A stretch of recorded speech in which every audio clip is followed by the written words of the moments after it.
Breaking news now on Fox 61, Connecticut's news station. Now at 6, chaos outside the courthouse in Waterberry. Take a look at the moment a high-speed chase ended in a multi-vehicle crash. Tonight, police say that driver is in custody. Thanks for joining us for the Fox 61 News at 6. I'm Bridget Bureau. And I'm Sarah Sanchez. Police say the driver stole a white box truck and then crashed into half a dozen parked cars while escaping. Fox 61's Jamel Johnson's in Waterberry tonight with what we know so far. Right behind me is the aftermath of a high-speed chase that ended right here on 300 Grand Street, where this box truck slammed into multiple cars. The video shows us how it all went down. A chase that started with state police in Southbury. Oh my God. Oh my God. Ended in Waterberry when city police tried to stop the white box truck as it made its way on Grand Street. You can see by the video here sent to us from a viewer, the box truck crashed into several parked cars before it came to a stop. You can see where the driver of the box truck gets out and runs. Police say they arrested the driver. State police says he also hit a cruiser during the initial chase. Police also say there were no injuries to any police or drivers at this time. Briandra Felder and an anonymous library patron reacted to seeing the video. Yeah, that's when we were just inside and we just seen it hit. I have people hanging out over here all the time and walking out from the court and everything like that, you know. It's a lot of these people could have got hurt, but it's scary, really. I've watched my fair share of car chases. I was just telling my friend that what if we parked in front of the library? I just got my car, just got it refinanced. I'm not trying to have some dude crash into it. That pissed me off. Now, I tried to speak with some of the drivers of the cars that were hit, but none of them wanted to talk on camera. We'll update you with more information when it becomes available. For now in Waterberry, Jamel Johnson, Fox 61. All right, Jamel, thank you very much. Tonight, we're getting a look at the moments before a hit-and-run crash in Waterberry that left a teen boy with serious injuries. Before we show you this ring camera video of the crash, we want to warn you it is hard to watch, so we paused it right before the moment of impact. Take a look.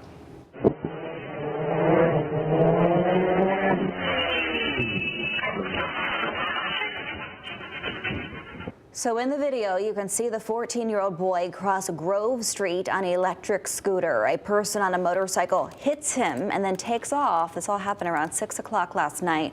We're still waiting on an update on the boy's recovery. Meantime, we spoke to a mother who lives in the area. This corner has just been very bad with accidents. It's like every year we lose power because someone is hitting the poles. They're not slowing down on this corner. I don't know if they should put like police officers or, you know, the community should come out and talk about this more. Still no arrests have been made. We will update you as soon as we learn more about the child's condition. All right, take a look at this weather. If you've been outside today, you don't need to tell me about it. It is nice out there. Today is really perfect hiking weather, walking your dog, literally anything you want to do, just get outside and enjoy it. Or from my experience, spending an hour pushing your daughter in a swing. She just wanted to sit there and take in the vibes. Yeah. Well, it better be rinse and repeat the rest of the week because we're loving it. Chief Meteorologist Rachel Frank is here with the first check of the forecast. Rachel. Yeah, very similar days in store for tomorrow and also for Friday, which will be even warmer. Here's a look at those numbers today. 70s for most of the state, although a bit cooler at the shoreline. Groton especially upper 60s, the high temperature today. And here's a look at temperatures now. We've gone from that number to 59 in Groton, so the sea breeze really kicking in. We're down to 72 in Putnam and 75 the current temperature in Danbury. Heading through the evening tonight, no weather issues out there. Temperatures will be nice and refreshing towards daybreak between 45 to right around 50 degrees. And then we'll do it all over again tomorrow with a small tweak. I think it will be a bit cooler at the shoreline than it was today. Inland areas, rinse and repeat. Highs in the low to mid 70s as we head through the afternoon. But along the shoreline with the wind coming from the south, we're looking at high temperatures that will stay in the 60s. Also later tomorrow afternoon, early in the evening, we could see some smoke in the skies. And this will be again because of that southerly flow that could end up bringing smoke from wildfires in New Jersey here to Connecticut. There are no air quality alerts in effect, so the DEEP doesn't think we should be concerned about it. Only people who are extremely sensitive to particulates in the air may have an issue. We'll take a closer look at this, plus when rain returns, coming up. All right, Rachel, thank you. Let's turn to breaking news right now on Yale's campus, where a protest is getting underway. Yeah, people in New Haven are anxiously awaiting for the arrival of an Israeli politician, Itamar Ben-Gvir, to speak there this evening. And because of his arrival, New Haven police have warned drivers of delays near the 400 block of Orange Street between now and about 9 tonight. They ask that people seek other routes. And it is unclear what he'll be discussing, but a large protest is expected ahead of his speech. Fox 61's Kay Pattyfoot is live for us in New Haven. So, Kay, you've been out there a couple hours now. How are things looking? Right now, it's gotten louder than it was an hour ago. There's more protesters in front of the shop tie, and I'm going to step out of frame just so you all can see what I am talking about. Now, the folks here are protesting Israeli politician Itamar Ben-Gvir, and he's expected to speak later this evening. The shop tie is a global Jewish leadership society that isn't affiliated with Yale.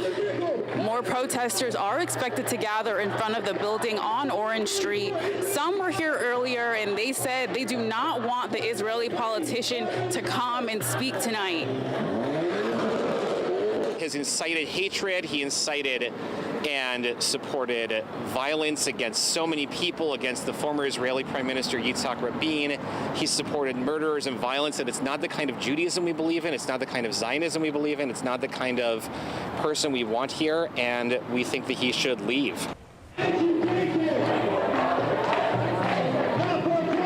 New Haven police do expect delays in the area, and as you can tell, they're kind of in the street right now, and the traffic is already backed up. We are working on speaking with the director of the shop tie. For now in New Haven, Kay Pattyfoot, Fox 61. All right, thank you, Kay. And more reaction is pouring in after a jury convicted Jose Morales of murder. Jurors found him guilty yesterday of killing Christine Holloway in 2019 in Ansonia.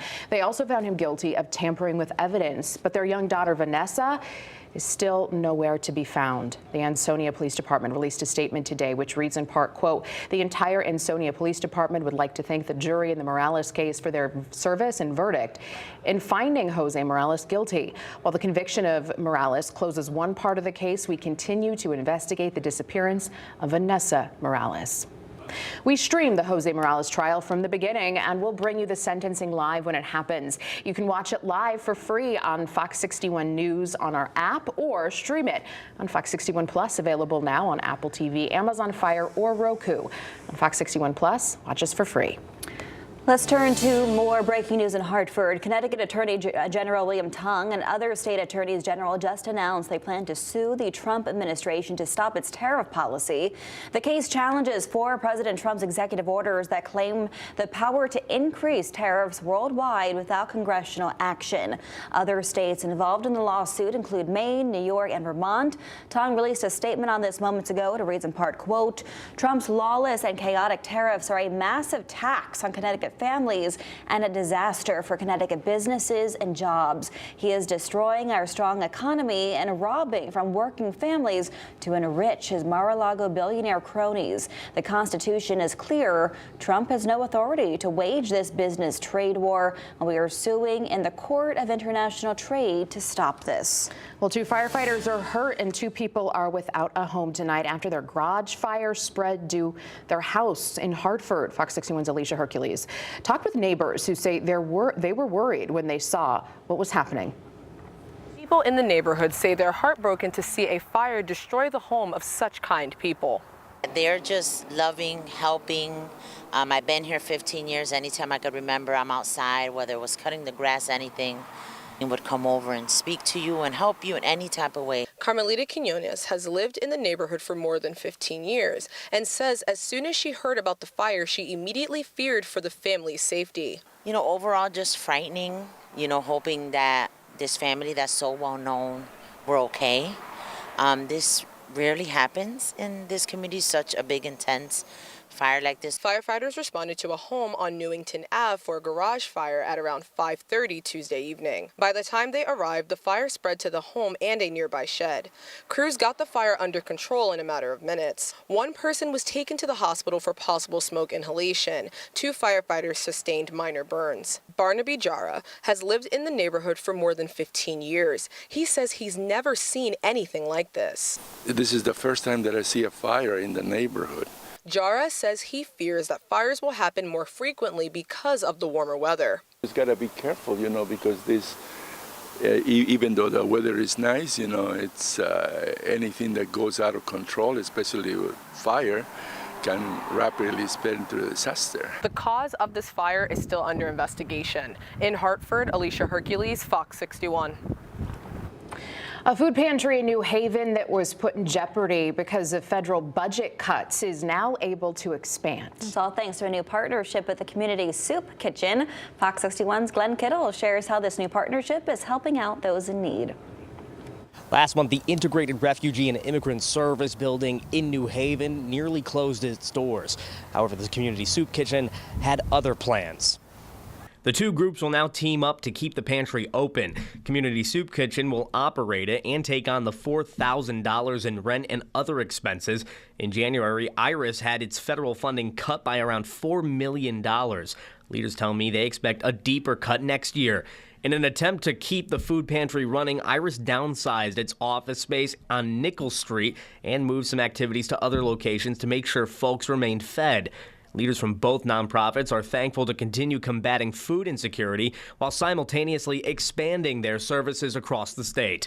When you live in an area of food insecurity and people working together have just reduced that insecurity, have just increased your ability to feed your family, to feel that you are valued as a human.